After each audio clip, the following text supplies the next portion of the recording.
ಕೇಡಿ ಇದು ಧ್ರುವ ಸರ್ಜಾ ಅವರು ಆಕ್ಟ್ ಮಾಡಿ ಪ್ರೇಮ್ ಅವರು ಡೈರೆಕ್ಟ್ ಮಾಡ್ತಿರುವಂತಹ ಸಿನಿಮಾ. ಈ ಸಿನಿಮಾದ 70% ಶೂಟಿಂಗ್ ಮುಗಿದಿದೆ, ಇನ್ನು ಸ್ವಲ್ಪ ಶೂಟಿಂಗ್ ಬಾಕಿ ಇದೆ. ಸಿನಿಮಾದ ಫಸ್ಟ್ ಲುಕ್ ಟೀಸರ್ ಕಳೆದ ವರ್ಷ ಬಿಟ್ಟಿದ್ರು ಸಿನಿಮಾದ ತಂಡ. ಈ ಸಿನಿಮಾ ಧ್ರುವ ಸರ್ಜಾ ಅವರ ಮಾರ್ಟಿನ್ ಸಿನಿಮಾ ಆದ್ಮೇಲೆ ಬರ್ತಾ ಇದೆ. ಮಾರ್ಟಿನ್ ಸಿನಿಮಾ ಈಗ ಪೋಸ್ಟ್ ಪ್ರೊಡಕ್ಷನ್ ವರ್ಕ್ ನಲ್ಲಿ ಬ್ಯುಸಿಯಾಗಿದೆ. ಆ ಸಿನಿಮಾ ಬಂದ ನಂತರವೇ ಕೇಡಿ ಸಿನಿಮಾ ರಿಲೀಸ್ ಆಗುತ್ತೆ. ಇದು ಜೋಗಿ ಪ್ರೇಮ್ ಅವರ ಸಿನಿಮಾ ಆಗಿರೋದ್ರಿಂದ ಆಕ್ಷನ್ ಡ್ರಾಮಾ ಸಿನಿಮಾ ಆಗಿರಬಹುದು. ಮೇಲ್ನೋಟಕ್ಕೆ ಇದು ಗ್ಯಾಂಗ್ಸ್ಟರ್ ನ ಸ್ಟೋರಿ ಇರೋ ಸಿನಿಮಾ ಅಂತ ಅನ್ಸುತ್ತೆ. ಪ್ರೇಮ್ ಅವರಿಗೆ ಇಂತಹ ಸಿನಿಮಾ ಮಾಡೋದು ಹೊಸದೇನಲ್ಲ. 2000 ಆರಂಭದಲ್ಲೇ ಇವರು ಶಿವಣ್ಣನಿಗೆ ಜೋಗಿ ಅನ್ನೋ ಸಿನಿಮಾ ಮಾಡಿ ಹಿಟ್ ಕೊಟ್ಟಿದ್ರು. ಆ ಸಿನಿಮಾ ಆಕ್ಷನ್ ಜೊತೆಗೆ ಮದರ್ ಸೆಂಟಿಮೆಂಟ್ ಸಖತ್ತಾಗಿ ವರ್ಕ್ ಆಗಿತ್ತು. ಈಗ ಅವರು ಧ್ರುವ ಸರ್ಜಾ ಅವರಿಗೆ ಕೇಡಿ ಮೂವಿ ಮಾಡೋದಕ್ಕೆ ಹೊರಟಿದ್ದಾರೆ. ಈ ಸಿನಿಮಾದ ವಿಲನ್ ಆಗಿ ಸಂಜಯ್ ದತ್ ಅವರು ಕಾಣಿಸ್ಕೊಳ್ತಾ ಇದ್ದಾರೆ.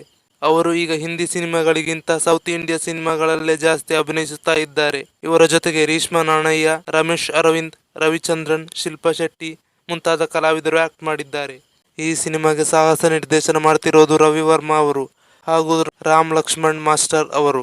ರಾಮ್ ಲಕ್ಷ್ಮಣ್ ಮಾಸ್ಟರ್ ಅವರು ಕನ್ನಡದ ರಾಬರ್ಟ್ ಸಿನಿಮಾಗೆ ಫೈಟ್ ಮಾಡಿದ್ದಾರೆ ಹಾಗೂ ರವಿ ವರ್ಮಾ ಅವರ ಫೈಟ್ ಬಗ್ಗೆ ಹೇಳೋದೇ ಬೇಡ. ಸೊ ಸಿನಿಮಾದಲ್ಲಿ ಫೈಟ್ ಸೀನ್ಗಳು ಸೂಪರ್ ಆಗಿರಲಿವೆ ಅಂತ ಗೊತ್ತಾಗುತ್ತೆ. ಈ ಸಿನಿಮಾಗೆ ಮ್ಯೂಸಿಕ್ ಡೈರೆಕ್ಟರ್ ಆಗಿರೋದು ಅರ್ಜುನ್ ಜನ್ಯ ಅವರು. ಅವರ ಮ್ಯೂಸಿಕ್ ಚೆನ್ನಾಗಿರುತ್ತೆ ಅಂತ ನಮ್ಗೆಲ್ಲ ಗೊತ್ತೇ ಇದೆ.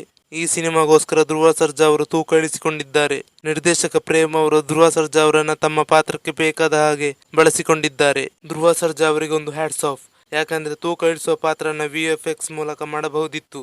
ಆದ್ರೆ ಅವರು VFX ಮೊರೆ ಹೋಗದೆ ತಾವೇ ಕಷ್ಟಪಟ್ಟು ತೂಕ ಇಳಿಸಿಕೊಂಡಿರೋದು ಹೆಮ್ಮೆಯ ವಿಷಯ.